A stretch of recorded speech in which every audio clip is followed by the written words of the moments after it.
Hanoi. The air, thick with humidity and the scent of unfamiliar spices, welcomed me. Motorbikes zipped past, their horns a constant chorus. Street vendors hawked their wares, their voices melodic chants in the humid air. I was immediately swept away by the energy. The streets were a kaleidoscope of color. Red lanterns swayed gently in the breeze. Vibrant fabrics spilled out of shops, their silks shimmering in the afternoon sun. The aroma of street food, both enticing and a little daunting, hung heavy in the air. The old quarter, a labyrinthine network of narrow streets, was my first stop.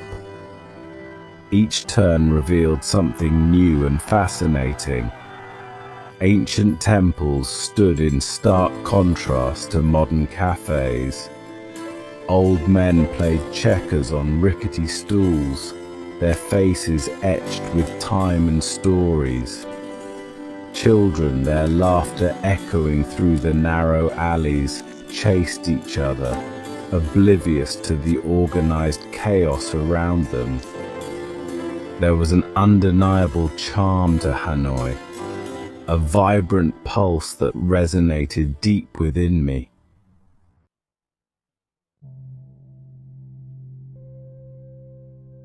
Hoan Kiem Lake, a serene oasis in the heart of the bustling city, offered a moment of peace. The Ngok Sun Temple, perched on a small island in the middle of the lake, beckoned me across the iconic red bridge. The air was heavy with the scent of incense, a calming aroma that seemed to slow down time. The Temple of Literature, a testament to Vietnam's rich literary tradition, was a haven for scholars and seekers of knowledge. I wandered through its courtyards, admiring the ancient architecture and the sense of serenity that permeated the air. The past whispered through the stone walls, tales of emperors and scholars, of knowledge passed down through generations. No visit to Hanoi would be complete without paying homage to Ho Chi Minh, the revered father of the nation. The Ho Chi Minh Mausoleum, a somber granite structure, housed his embalmed body. In the evenings, I would sit at a street-side cafe, a steaming bowl of pho in front of me.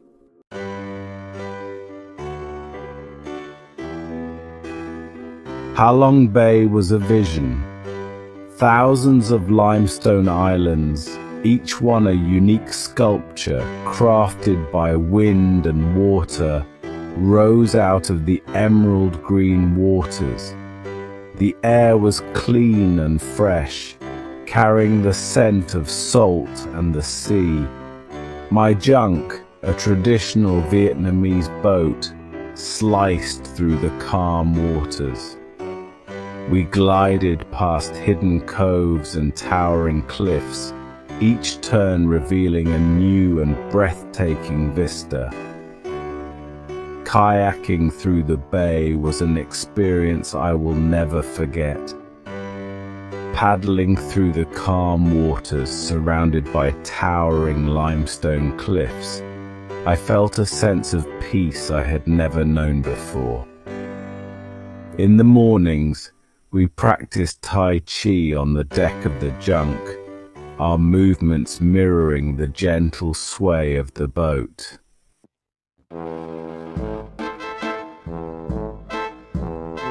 Section 4. Hue, Whispers of Imperial Grandeur.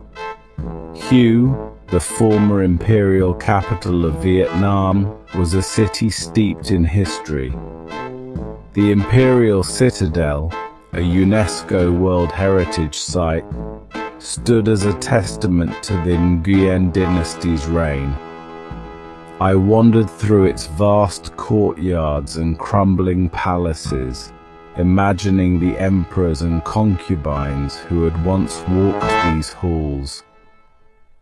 The Perfume River, named for the fragrant flowers that once lined its banks, flowed lazily through the city.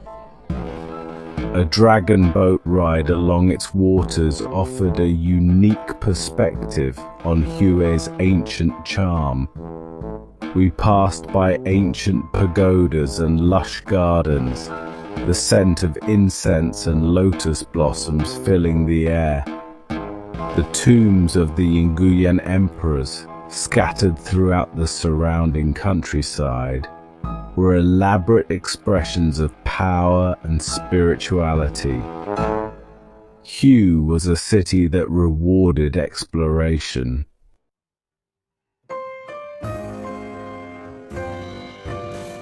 Section 5. Hoi An Tailoring Memories on the Thu Bon River. Hoi An, a charming town on the banks of the Thu Bon River, captivated me with its laid-back charm and colorful heritage. Once a bustling trading port, Hoi An had retained its historic architecture, its streets lined with merchant houses, temples and tailor shops. Lanterns of all shapes and sizes hung from every building, their silk shades glowing with vibrant hues.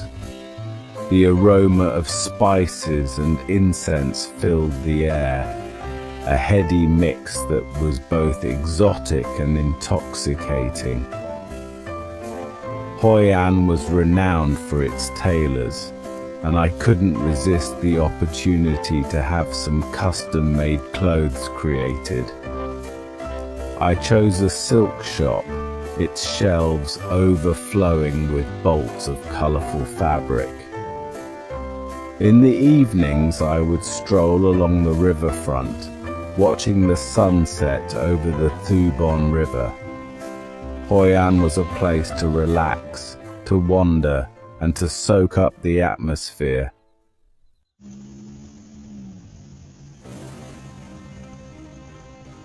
Section 6. Da Nang, between mountains and modernity. Da Nang, a bustling coastal city, offered a stark contrast to the ancient charm of Hue and Hoi An. Modern skyscrapers rose alongside traditional pagodas, a testament to Vietnam's rapid development. The Marble Mountains, 5 limestone and marble hills named after the 5 elements, were a popular pilgrimage site. I climbed the steps to the top of one of the mountains, rewarded with panoramic views of the city and the coastline.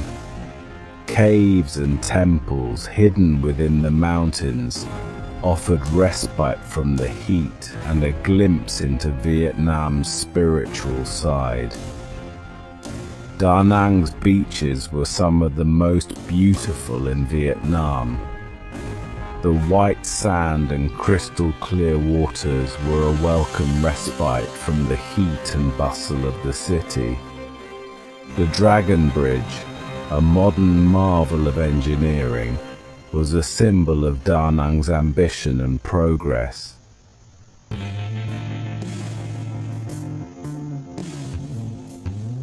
Section 7. Saigon's Soul, a tapestry of past and progress. Ho Chi Minh City, still affectionately known as Saigon by many, was a city that never slept. The energy here was palpable, a frenetic pulse that vibrated through the streets. The War Remnants Museum, a sobering reminder of Vietnam's turbulent past, was a must-see. The exhibits, showcasing the horrors of the Vietnam War, were both heartbreaking and thought-provoking. The Chu Chi tunnels, a vast network of underground tunnels used by the Viet Cong during the war, offered a glimpse into the ingenuity and determination of the Vietnamese soldiers. Saigon's markets were a feast for the senses.